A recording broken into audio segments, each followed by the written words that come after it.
Miuyon siya paghatag kanila sa naandang suhol nga usa ka denaryo ang adlaw ug ipadala sila ngadto sa iyang parasan. Sa pagka-alas 9, miadto na usab siya sa merkado ug dito nakita niyang pipila ka tawo nga nagtindog nga walay buhat. Busa mingon siya kanila, "Trabaho usab kamo sa akong parasan ug hatagan ko kamo hustong suhol." Ug nangadto sila.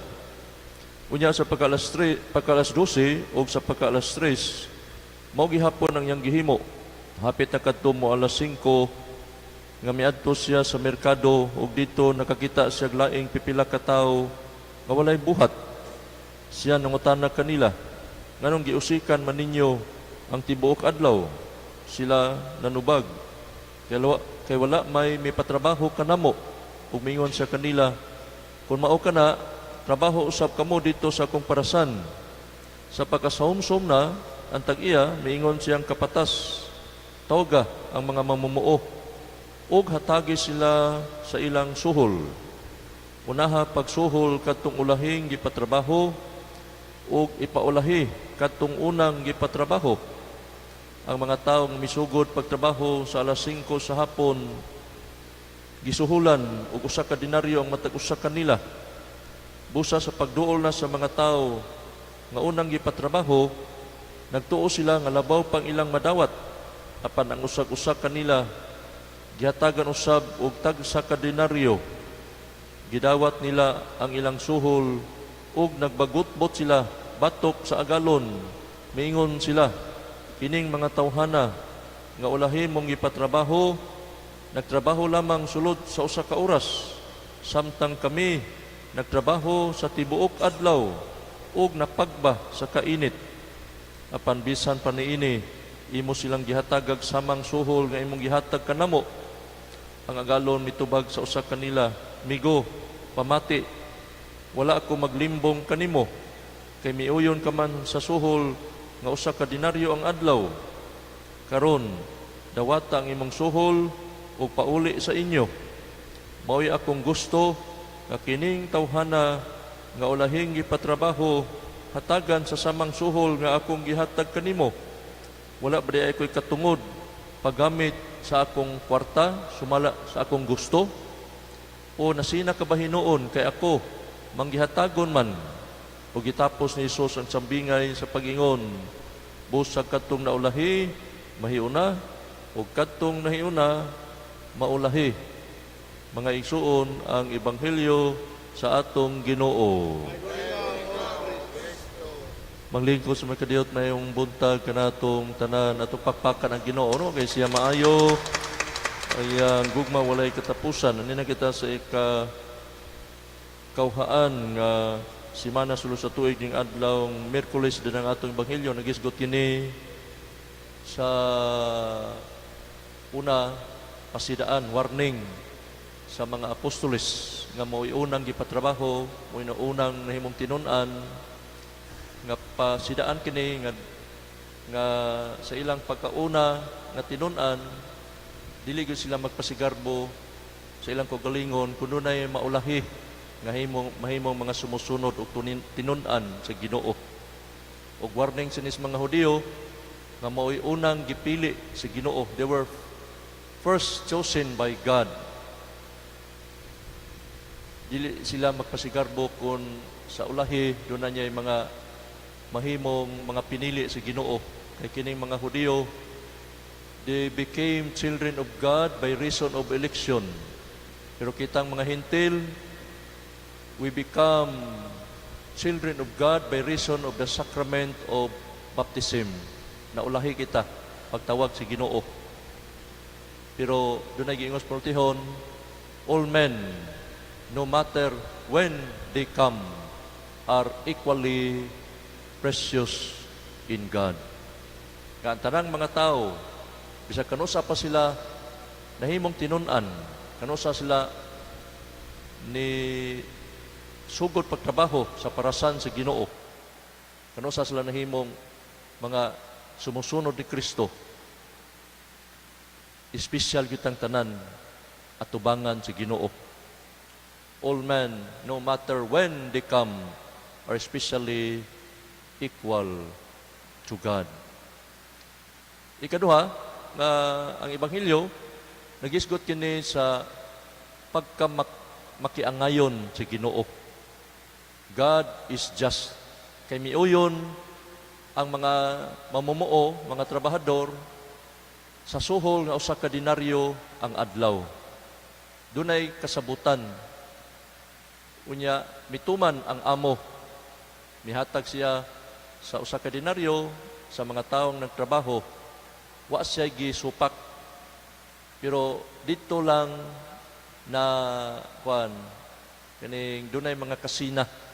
Tadihang ang mga tao nga nakatrabaho usa ka oras gitagaag suhol sa samag suhol sa mga tao nga nagtrabaho og 8 ka oras, 5 ka oras, ang taas kay trabaho parehar og sweldo sa nagtrabaho ko sa ka oras.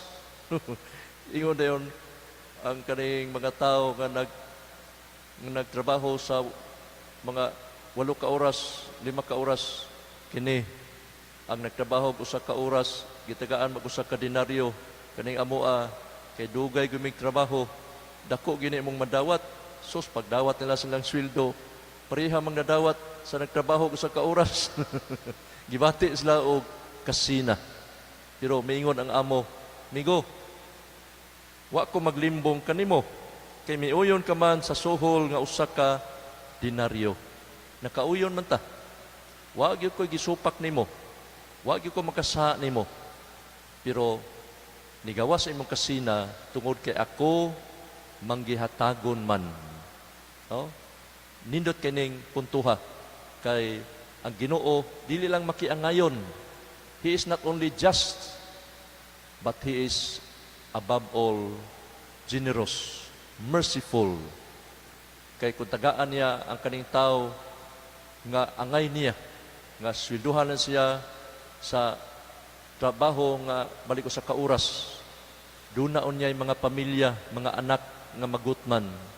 Doon naon niya siya yung mga sa iyang membro pamilya nga di makakaon kay gamay ra nga dawat tungod sa kaluoy sa amo. Iya siyang gipakapinan tungod kay siya maluluyon man. Mao ni ang atong hinumduman nga ang Ginoo dili lang makiangayon, no? Kundi labaw sa tanan siya maluluyon, manggihatagon. Muna ang gihatag sa Ginoo kanato, what God gives us is not a pay, but is a gift. Is not a reward, but a grace. Kang gihatag sa Ginoo kanato, dili ni sweldo, kundi gasa. Dili kini siya kanang reward. Dili ganti, kundi usa ka grasya. Munang magpasalamat kita sa Ginoo. Munang kita kamo nga nauna o kaduol sa Ginoo, kung dunay mga tao nga mauwahi, pagsimba, mauwahi sila pagkaamgo, na importante na Ginoo sa kinabuhi nila, dili kita magpataas sa atong kaugalingon. Kay seniority in the church does not mean an honor. Kung dunay mga tao nga maulahi pagkahimong tinunan, kung dunay mga tao nga dugay kay musimba, unya ras ini katigulang na nila, dili ganato sila i-look down, dili na to sila ingnon nga, oy, kamo nga dugay kay mong nibalik sa Ginoo, awahi sa muna mo ha, kami gyud mag-una kay dugay na kaming nanimba. Gagmay pa mi, nanimba nami. Sige nami kumpisal, sige nami kalawat, kamo, bago pa mong nisuot simbahan, bago pa mong nialagad simbahan, kamo, dili ganato himuon ang atong kaugalingon nga magpasigarbo kay atubangan sa Ginoo. All men, no matter when they come, are especially precious in the eyes of God. Ang Ginoo makiangayon, pero labaw sa nanan siya manggihatagon. Atong pakpakan ang Ginoo, no? God is generous and merciful. Busa manindog kitang tanan, magampo kita Ang mga pamaagi sa Dios dili sama sa atong mga pamaagi, tungod kay ang iyang hustisya o kamanggihatagon mas labaw man kaysa atong sukdanan. Makadangop kita kaniya di sa pagampo sa pag-ingon, Amahan, pamatia kami. Amahan.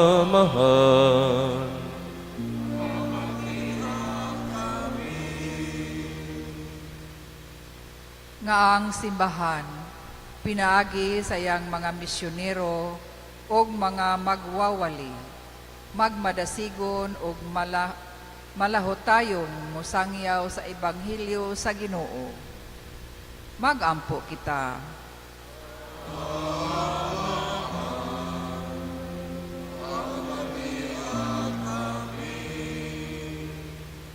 Nga mga lagad kita sa Ginoo og sa usag-usa, sa walay pagpaabot og mga merito og mga ganti hinuon tungod sa kamanggihatagon sa atong mga kasing-kasing. Magampo kita.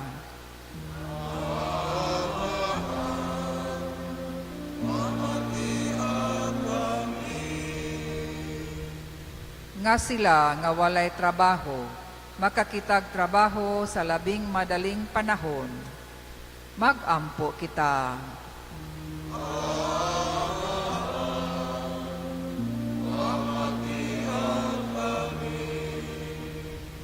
Ngang mga masakiton o mga nanag-antos, mahupay pinaagi sa kaluoy o pagsabot sa ilang mga kabanay o kahigalaan. Magampo kita.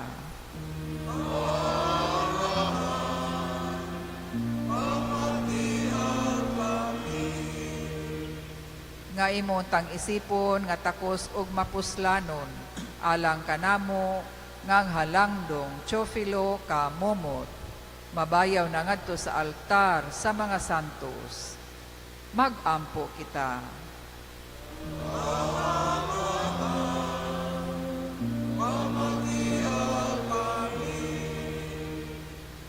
Nga sila nga sa tumang kasibot naghago dinhi ining kinabuhia, makadawat sa ilang angayng ganti dito sa langitnong gingharian sa Dios.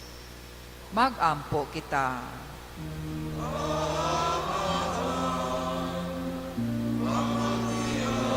Kami, O Diyos, mga mahan, dungga kining mga pag-ampo, pinagi ni Kristo nga among Ginoo.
Mga igsuon, magampo kamo, arong ako yung sakripisyo, dawaton sa Diyos Amahan, magkagagahom sa nga tanan.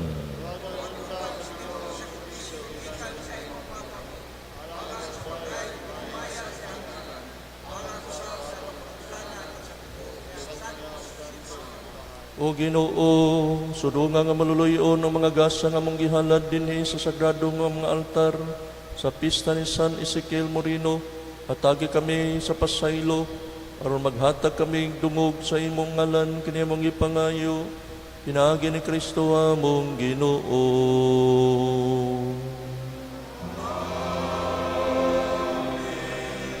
Ang Ginoo manaa kaninyo.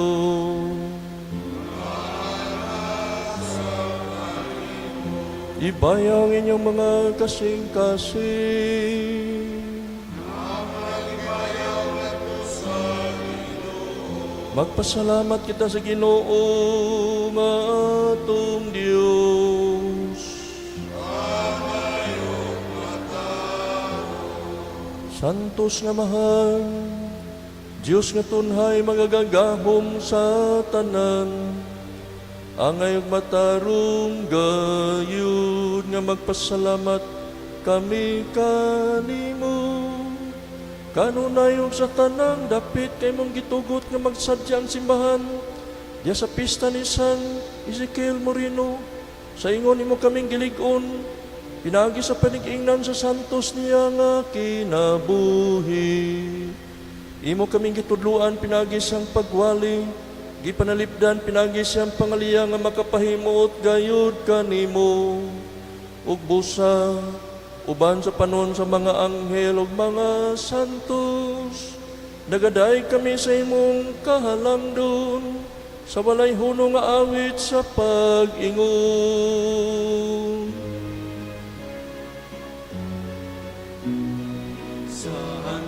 Santos, Santos, Ginoong Diyos sa kalauban, puno ang langit o yuta, sa imong himaya.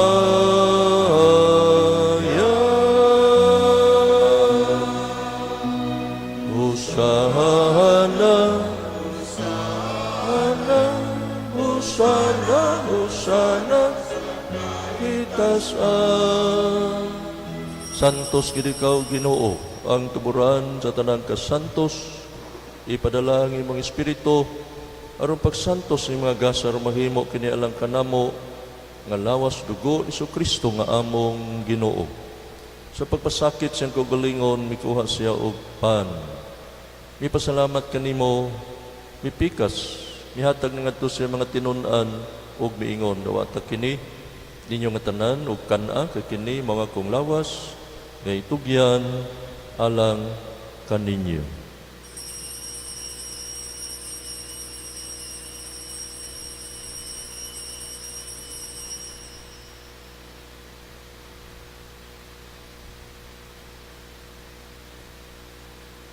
Sa samang paagi tapos ang panihapon mikuha siya sa kalis.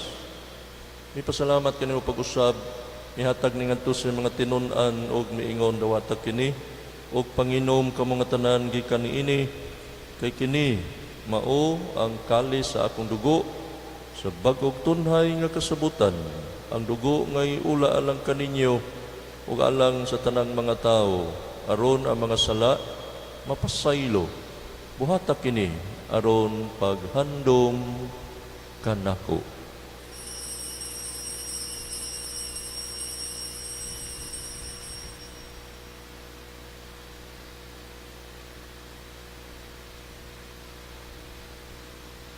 Kini ang misteryo sa pagtuo.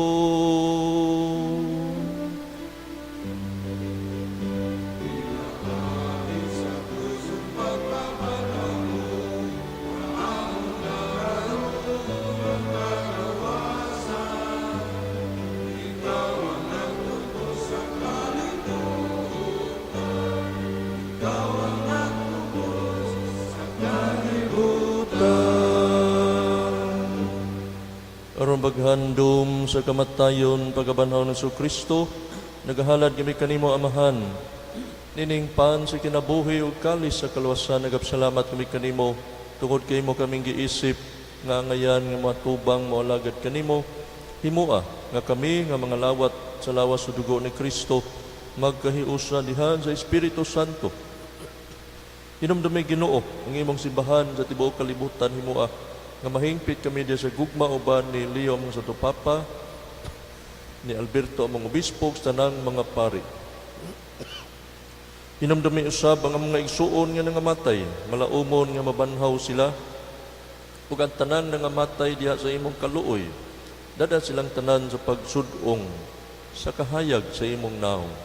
Kaluy kaming tanan, himua kami angayan nga makaambit sa kinabuhing tunhay, uban ni Maria ang inahan nga ulay sa Dios, uban ni Senyor San Jose, iyang banal, sa mga apostoles, sa mga santos, San Ezekiel Moreno, nga nagatuman sa imong kaubuton latas sa katuigan, uban kanila, amo ikaw nga daygon, amo ikaw ang himayaon, hinaagi ni Kristo imong anak. Pinagi kaniya uban kaniya og diha kaniya gihatag na kanimo magagagahom nga amahan diha sa kahiusa sa Espiritu Santo ang tanang dungog ug himaya hangtod sa kahangturan.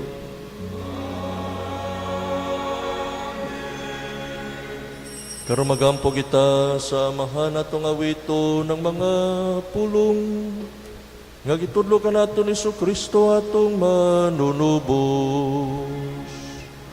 Manamo nga naka sa mga langit, pagdaygon ang imong ngalan, moabot ka na mo ang imong gingharian, matuman ang imong pagbuot, dinhi sa yuta maingon sa langit. Ang kalanon namo sa matag adlaw, ihatag ka namo garong adlaw, ug pasayloa kami sa among mga sala. Maingon nga nagapasaylo kami sa mga nagasalagan amo, ug dili mo kami tugyan sa panulay, hinunualuasan kami sa dahutan. Mangayo kami kanimo Ginoo, ngayo mo kaming luwason sa tanang dautan. Hatagi kami sa kalinaw ning panahuna, aron tinabangan sa imong kaluoy, mahalikay kami kanunay sa salag melayo sa tanang kasamo. Samtang nagapaabot kami nga malaumon sa pagbalik ni Kristo among manunubos.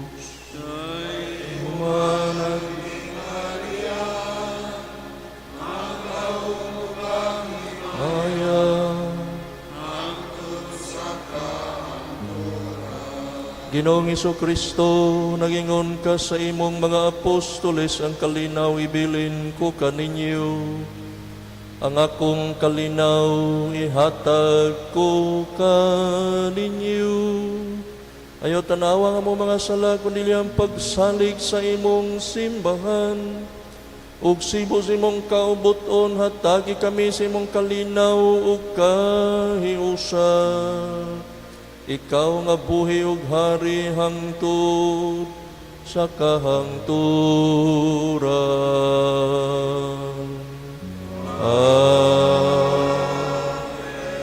Ang kalinaw sa Ginoo sa kanunay, maanaa ka ninyo.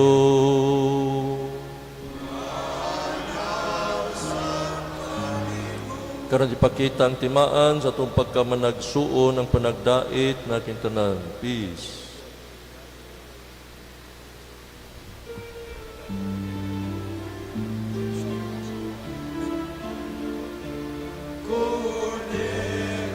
Sa Diyos na nagawagtan sa mga sala kalibutan.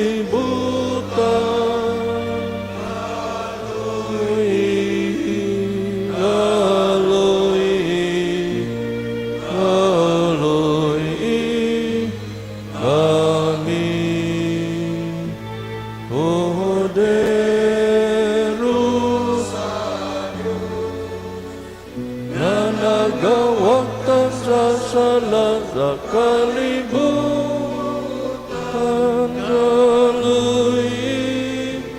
kaloy kami.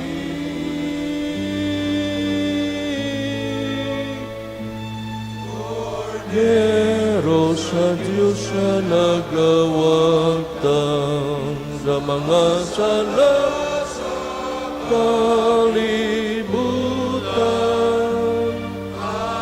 Agi kami sa kalibutan.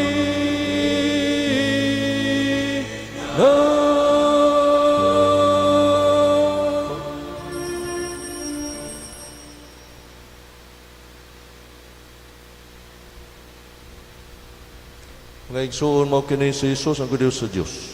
Nga nagawagtang sa masalas kalibutan, bulan kitang gidapit alang sa bangkite sa Ginoo. Ginoo,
matinod anunsya saan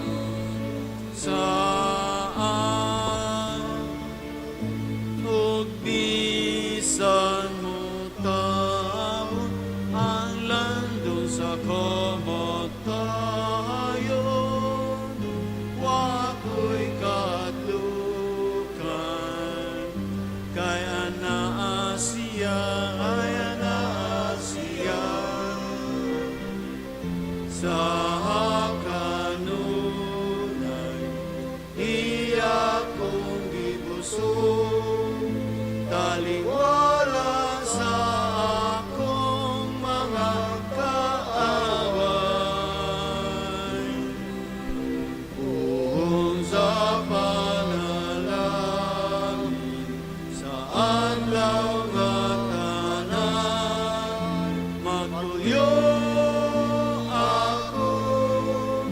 sa balay sa Ginoo, sa kahandooran.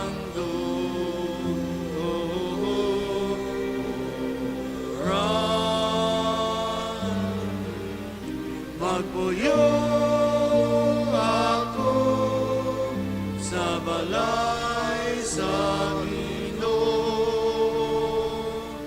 sa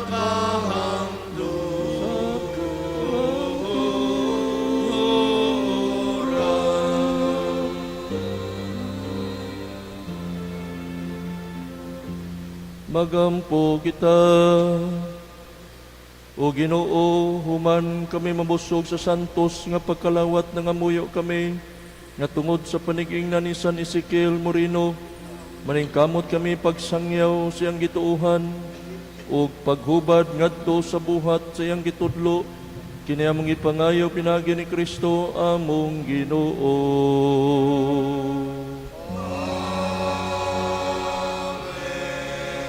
Ang Ginoo manaa kaninyo.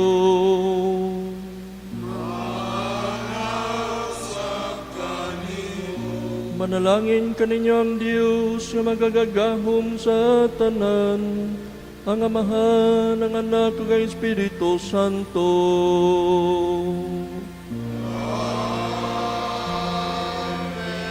Tapos ng misa, tundaro ng kalinaw, gugma ni Kristo. salamat sa Diyos. Tapos na Atong misa, dado nato ang